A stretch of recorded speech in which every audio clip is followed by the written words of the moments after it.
Bukan istri bayaran. Oleh Eva Ting. Felicia butuh pinjaman uang yang nilainya tidak sedikit, dan yang bersedia membantunya hanyalah Marco, seorang pria lajang kaya raya.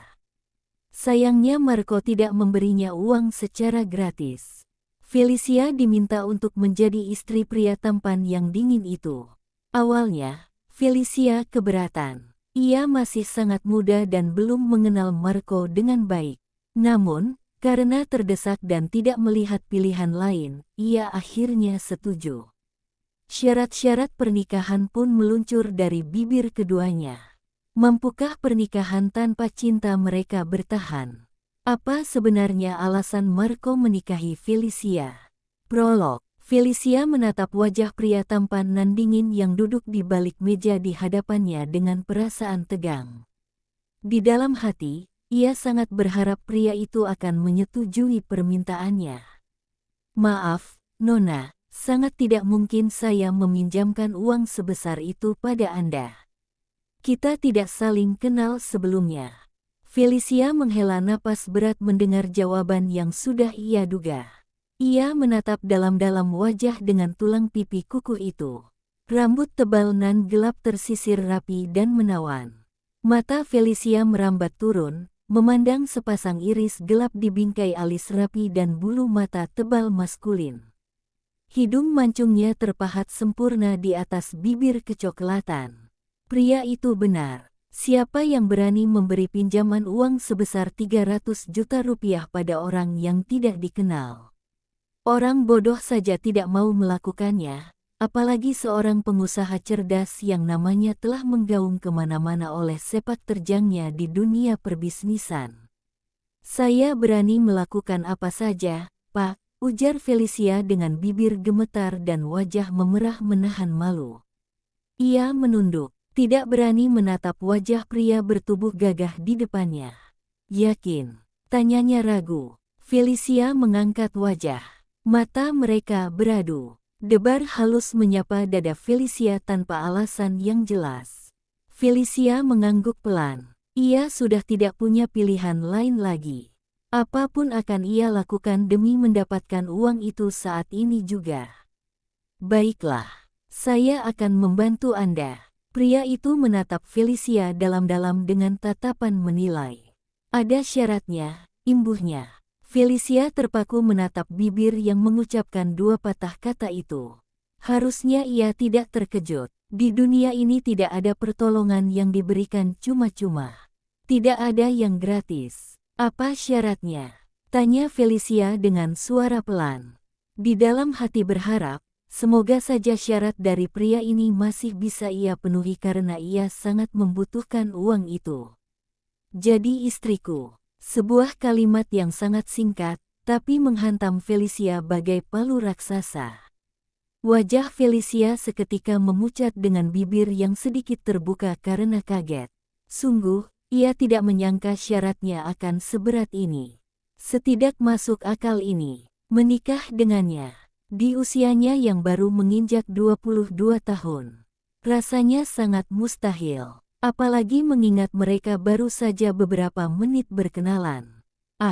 Bukan berkenalan. Mereka tidak berkenalan. Berbekal pengetahuan bahwa Marco, sang CEO usaha developer dan kontraktor, yang pernah mengisi koran-koran dan majalah-majalah bisnis sebagai sosok yang terkenal dengan otak cerdas dan kebaikan hatinya lewat kesuksesan yang diraih dan banyaknya sumbangan yang diberikan pada acara-acara penggalangan dana untuk amal, Felicia yang sudah putus asa menguatkan diri mampir ke kantor ini. Dan ia beruntung bisa bertemu langsung dengan pria itu tanpa ada siapapun menghalanginya. Ia tidak tahu ini sebuah kebetulan atau keberuntungan. Ia datang ke kantor ini tepat saat semua stafnya sedang istirahat makan siang. Dan untungnya sang CEO masih berada di posisi dan Felicia bisa bertemu langsung dengannya setelah beberapa kali salah masuk ruangan. Dengan menebalkan muka, Felicia mengutarakan tujuannya meski sadar kemungkinan besar ia akan ditolak. Mengingat mereka tidak saling kenal sebelumnya. Tanpa diduga, pria itu bersedia membantu, hanya saja syaratnya membuat Felicia hampir tak mampu bernapas. Bagaimana? Tanyanya sambil mengangkat alis. Seketika seluruh tubuh Felicia lemas, seakan tidak bertulang lagi. Jika tidak ada kursi yang menopang, ia pasti sudah ambruk di lantai. Tidak ada pilihan lain, tanya Felicia dengan suara yang sangat pelan dan serak. Air mata tersekat di tenggorokan. Tidak menetes dari mata, tapi sangat menyesakkan dada. Felicia ingin menangis. Ternyata tidak mudah untuk mendapatkan pinjaman uang sebesar itu. Ya, tentu saja. 300 juta tidaklah sedikit. Felicia makin lemas saat melihat gelengan kepala pria itu. Bahunya turun. Ia bersandar lesu di kursi. Jadi istriku, dan uang itu tidak perlu kau kembalikan, katanya lagi. Selain itu, kau mendapat fasilitas kartu kredit dan mobil sesuai pilihanmu. Tapi saya tidak bisa mengendarai mobil, tukas Felicia polos. Astaga, ia tidak sadar jawaban itu meluncur dari bibirnya. Ia bahkan belum berpikir untuk setuju menjadi istri pria dingin itu, tapi mengapa ia sudah merespons kalimatnya tentang fasilitas yang akan ia dapat bila menjadi istrinya. Itu tidak menjadi masalah. Kau boleh kursus mengemudi atau jika perlu kusediakan sopir untukmu, katanya dengan mimik wajah datar. Felicia menatap pria itu tidak percaya.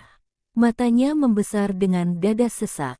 Oksigen seakan pergi dari sekitarnya. Dari paru-parunya, pria ini membicarakan pernikahan seolah membicarakan kontrak kerja sama. Dingin, datar, tegas. Benak Felicia perlahan tapi pasti mulai dipenuhi berbagai pertanyaan. Apa yang membuat pria ini ingin ia menjadi istrinya? Pria ini tampan dan kaya, yang pastinya dengan mudah mendapat wanita manapun yang ia mau. Kau seharusnya bersyukur dia bersedia membantumu, Felicia. Sebuah suara yang bergema di kepalanya membuat Felicia menggigit bibir. Yeah. Seharusnya ia tak perlu banyak berpikir apa yang menjadi alasan pria itu, yang penting ia mendapatkan uang itu saat ini juga. Tapi semua itu tidak gratis. Suara itu menusuk kesadaran Felicia. Oh, tentu saja semuanya tidak gratis. Ia tidak berharap pria itu memberinya uang ratusan juta dan semua fasilitas yang ia sebut tadi hanya untuk sebuah status, yaitu istrinya. Layaknya seorang istri, kau harus melayaniku dengan baik, jelasnya dengan mimik wajah datar. Melayaninya. Marco menyeringai samar. Melayaniku sebagaimana mestinya yang dilakukan oleh seorang istri, jelasnya datar. Wajah Felicia seketika merona. Kalimat itu bukan hanya berhasil membuat darah menyerbu deras ke leher dan wajahnya, tapi juga membuat ia hampir terjengkang dari kursi. Tapi ini memang bukan film kartun yang konyol. Ia tetap berada di posisinya walau sudah tidak kuat lagi untuk duduk tegak. Seluruh saraf di tubuhnya melemah. Dada sesak menahan serbuan rasa gelisah. Tentu saja, ia tidak mungkin senaif itu berpikir kalau pria ini tidak akan meminta haknya sebagai suami. Kau tentu tidak mau aku mencari wanita lain untuk menyalurkan kebutuhan biologisku, kan? Tanyanya masih dengan nada datar. Benar, Felicia mana mungkin mau suaminya kelak menuntaskan hasratnya dengan wanita lain manapun. Tapi, kau juga tidak boleh menjalin hubungan dengan pria manapun. Bila memang sekarang kau punya kekasih, kau harus meninggalkannya. Felicia terdiam. Ia tidak memiliki kekasih, tapi ia sedang tertarik pada seorang pemuda. Kelvin, pemilik toko mebel di samping toko orang tuanya yang baru buka 2 bulan lalu. Aku butuh istri yang setia. Felicia terpaku. Setia. Ia diharuskan menjadi istri yang setia. Bagaimana? Setuju. Felicia terdiam dengan benak yang terus berputar.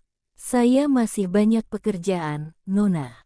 Jika Anda bersedia, saya akan segera menuliskan cek, tapi jika tidak, mohon segera tinggalkan ruangan ini. Setiap kalimat itu diucapkan dengan dingin dan formal.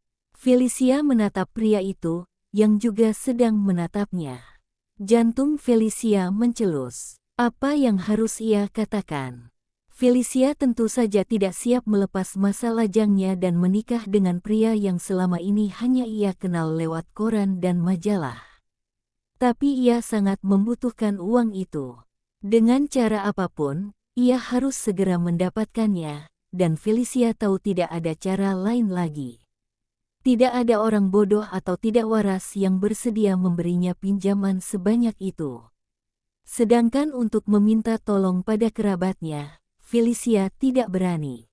Bukan hanya kemungkinan orang tuanya akan tahu, tapi juga ia tidak mau merepotkan siapapun atas kesusahan mereka. Kerabat mereka sudah cukup banyak membantu dan Felicia tidak mau semakin merepotkan lagi. Pria itu mengangkat sebelah alisnya dan menatap Felicia dengan tak sabar. Baiklah, saya setuju, tapi saya juga ada syarat, ucap Felicia dengan jantung berdegup kencang. Ia sudah tidak punya pilihan. Apa syaratmu? Bersambung. Novel-novel romantis karya Eva Ting tersedia dalam bentuk PDF. Untuk pemesanan, hubungi WhatsApp Eva Ting. Dilarang mengutip sebagian atau seluruh isi cerita ini dalam bentuk apapun tanpa izin tertulis dari Eva Ting. Hak cipta dilindungi undang-undang. All right reserved. Cerita ini adalah fiktif. Bila ada kesamaan nama tokoh, organisasi, dan tempat kejadian, itu hanyalah kebetulan belaka. Penulis tidak berniat menyinggung siapapun. Terima kasih sudah mendengarkan cerita ini. Jangan lupa dukung Eva Ting dengan like, komen, dan subscribe. Ikuti juga Instagram, TikTok, dan Wattpad Eva Ting. Sampai jumpa di part berikutnya.